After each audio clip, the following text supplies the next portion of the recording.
तो प्यारे साथियों नमस्कार, स्वागत है एक बार फिर से हमारे चैनल पे। जैसा कि आज का ये जो अपडेट है बिहार एसएससी स्टेनोग्राफर के लिए है। जी हाँ दोस्तों, आप सही सुन पा रहे हैं। बिहार में जो है स्टेनोग्राफर पोस्ट के लिए जो है आपको वैकेंसी निकाली गई है, जिसके तहत ऑनलाइन अप्लाई स्टार्ट हो चुका है और जिसके लिए जो है एडवर्टीजमेंट में पूरी जानकारी दी गई है कि कैसे आवेदन करना है, क्या कुछ एलिजिबिलिटी क्राइटेरिया है, किन किन बातों का ध्यान रखते हुए जो है डॉक्यूमेंट अपलोड करना है और लास्टली जो है पेमेंट करके फॉर्म को सबमिट कर लेना है। हम उन्हीं सभी बातों पर आज चर्चा करेंगे। तो आइए चलिए हम लोग देख लेते हैं कि एडवर्टीजमेंट में क्या कुछ दिया गया है।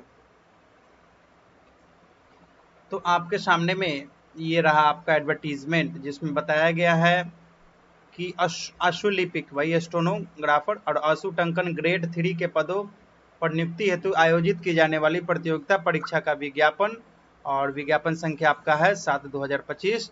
ऑनलाइन रजिस्ट्रेशन जो है आपका 25 सितंबर 2025 से 3 नवंबर 2025 तक निर्धारित है। यानी कि आपका एग्जाम के लिए जो है ऑनलाइन आवेदन ऑलरेडी स्टार्ट हो चुका है और एग्जाम जो है ऑनलाइन होगा कि ऑफलाइन होगा, उन सभी बातों पर हम चर्चा करेंगे। आप लोग वीडियो में बने रहिएगा। सबसे पहले देखिए, पहले वाला आपको फोर्म मिलेगा जिसमें 25,500 से 81,100 आपका सैलरी रहेगा। और ये जो पद है अलग अलग विभाग में है, देख सकते हैं किस विभाग में कितना वैकेंसी है ना, उसकी बात यहाँ पे वैकेंसी वाइज वैकेंसी जो है सभी चीज़ों को जो है सभी विभाग में से जो है वैकेंसी आया हुआ है। लगभग 36 विभाग है, ठीक है। 36 विभाग में जो है कुल मिलाकर के 432 है वैकेंसी, ठीक है। इसमें से 73 जो है महिलाओं के लिए आरक्षित कर दिया गया है, ठीक है। अब देखिए, आपको एज जो है यहाँ पे न्यूनतम 18 वर्ष मांगा गया है। 18 के बाद जो है आपका वही 37-40 तक चल सकता है, कोई इशू नहीं है। लेकिन कब, अगर आप ओबीसी में हैं तो आपको 3 साल का रिलैक्सेशन दिया गया है, SC ST में है तो 5 साल का रिलैक्सेशन दिया गया है। वहीं आप अनारक्षित वर्ग में है तो आपको कोई एज रिलैक्सेशन नहीं है, आपका लास्ट एज 37 वर्ष तक ही रहेगा, है ना। और उम्र सीमा की जो गणना है यहाँ पे देखिए 1 अगस्त 2025 से गणना किया जाएगा, राइट। तो यहाँ पे आपको जो भी सरकारी सेवक होंगे बिहार सरकार के, चाहे वो संविदा पर हो चाहे वो कार्यरत हो, उनको 5 वर्ष का जो है छूट दिया जाएगा, ठीक है, एज में। तो इस बात को यहाँ पर ध्यान दे देना है। जो भी सरकारी सेवक हैं उनके लिए ये जो है एक बेनिफिट मिल सकता है अगर आप इस फॉर्म को आवेदन करते हैं तो।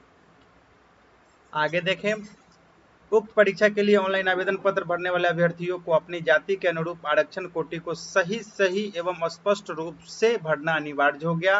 अन्यथा उनको जो है रिजर्वेशन कैटेगरी में नहीं रखा जाएगा, उनको अनरिजर्व में रख लिया जाएगा, ठीक है। अब यहाँ पे बात कहा गया है कि चयन की प्रक्रिया में सबसे पहले आपका जो है परीक्षा की प्रकृति में क्या है भाई, तो आपका MCQ बेस्ड आपका क्वेश्चंस रहेंगे, है ना। और जैसा कि आपको पता है 40,000 से अगर अधिक आवेदन आएंगे तो एक से अधिक पालियों में जो है एग्जामिनेशन हो सकती है, एक से अधिक चरणों में भी जा सकती है, ये बात यहाँ पे कहा गया है, ठीक है।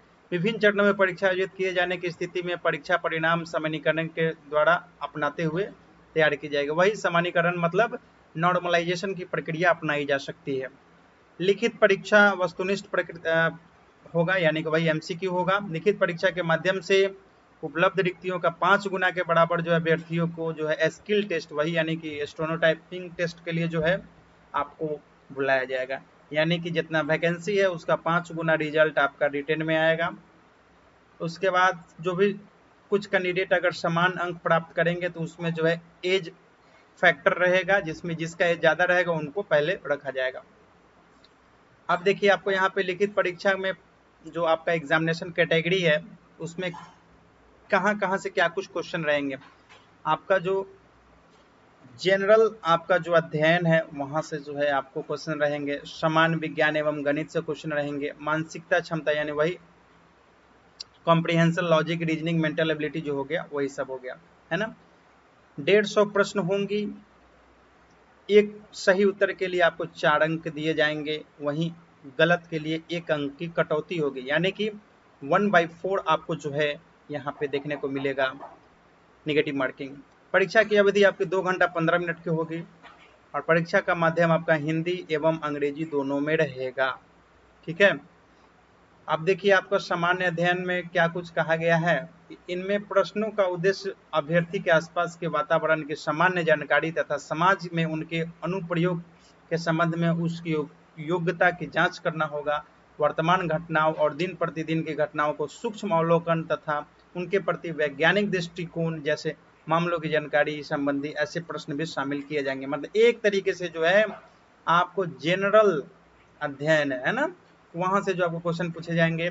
समसामयिक विषय में जैसे आपका हो गया वैज्ञानिक प्रगति, राष्ट्रीय एवं अंतर्राष्ट्रीय पुरस्कार से संबंधित क्वेश्चंस, भारतीय भाषाएं से संबंधित क्वेश्चंस, बुक्स से संबंधित क्वेश्चंस है ना, ये सब देख लेंगे। उसके बाद भारत के जो पड़ोसी देश है उससे संबंधित क्वेश्चन, भारत का जो कृषि है, भारतीय कृषि से रिलेटेड क्वेश्चंस है ना, भारतीय इतिहास से रिलेटेड क्वेश्चन, संस्कृत से, भूगोल से, ये सब क्वेश्चंस आपको पूछे जाएंगे।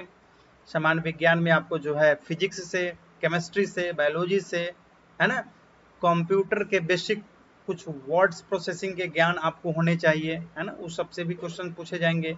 उसके बाद जो जनरल मैथमेटिक्स होती है इसमें आपका आ जाता है डेसिमल, आ जाता है ब्याज, आता है सिंपल इंटरेस्ट है ना, कंपाउंड इंटरेस्ट, रेशियो है ना, ये सब जो है आपको क्वेश्चंस आपको रहेंगे, परसेंटेज वगैरह का क्वेश्चंस रहेंगे।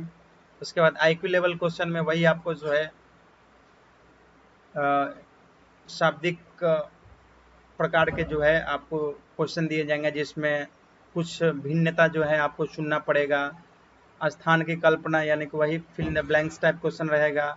किसी समस्या का समाधान से रिलेटेड कुछ क्वेश्चन रहेगा। ये एक आईक्यू लेवल टेस्ट रहेगा। उसके बाद जो है आपका व्यवहारिक जांच परीक्षा होगा है ना, जिसमें आपका जो है वही चेक किया जाएगा कि वही अशुलेखन जांच परीक्षा हिंदी एवं अंग्रेजी में होगी। 80 शब्द प्रति मिनट की गति से कुल 300 शब्दों में, यहाँ पे देखिए 4 मिनट की अवधि में उपलब्ध कराए गए नोटबुक के संकेत लिपि में लिखना आवश्यक होगा। निर्धारित सुरती लेखन के बाद 2 मिनट अतिरिक्त समय शुद्धि हेतु दे होगा। सुरती लेखित लेखांश के टंकन हेतु 20 मिनट दे होगा। तो ये आपको इन्फॉर्मेशन दिया गया है। जो अब आप एग्जाम क्वालिफाई कर लेंगे उसके बाद जो है व्यवहारिक जांच परीक्षा यानी कि वही आपका जो सेकंड प्रोसेस है एग्जामिनेशन का, उससे रिलेटेड। उसके बाद आपका टाइपिंग लिया जाएगा।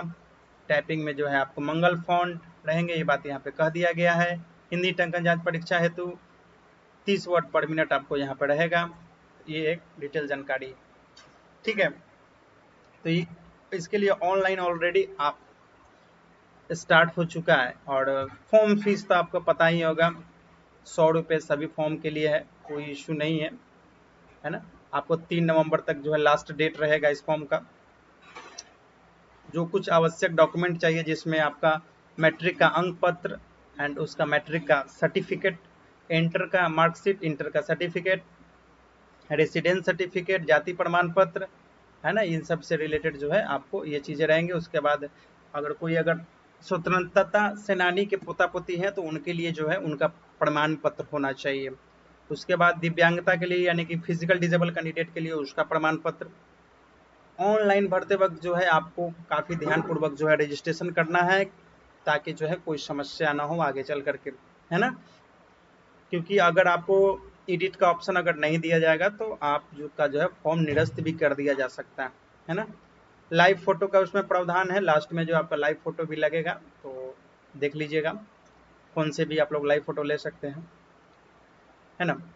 ऑनलाइन अप्लाई करने के लिए कुछ नहीं है, लिंक अप्लाई लिंक पे आपको क्लिक करना है। जैसे ही क्लिक करेंगे आपको इस तरीके का पेज ओपन हो जाएगा। वहाँ पे जो जा करके सबसे पहले आप लोगों को रजिस्ट्रेशन कर लेना है। रजिस्ट्रेशन में आप लोग अपना पूरा प्रॉपर डिटेल्स फिल कर लीजिएगा। उसके बाद 7 कंटिन्यू कीजिएगा। आपका जो है login ID password registered mobile number पे चला जाएगा। वहाँ से जो है आप लोग को जो है लॉगिन कर लेना है। लॉगिन करने के बाद आप लोग जो है प्रॉपर डिटेल्स भर करके आप लोग लास्टली पेमेंट करके फॉर्म सबमिट कर दीजिएगा, ठीक है। डॉक्यूमेंट वगैरह क्या कुछ अपलोड करना है वो सभी का डिटेल्स एडवर्टीजमेंट में दिया हुआ है ही, और मैंने भी बता दिया। चलिए चलते हैं, वीडियो में बने रहने के लिए आप सभी का बहुत बहुत धन्यवाद।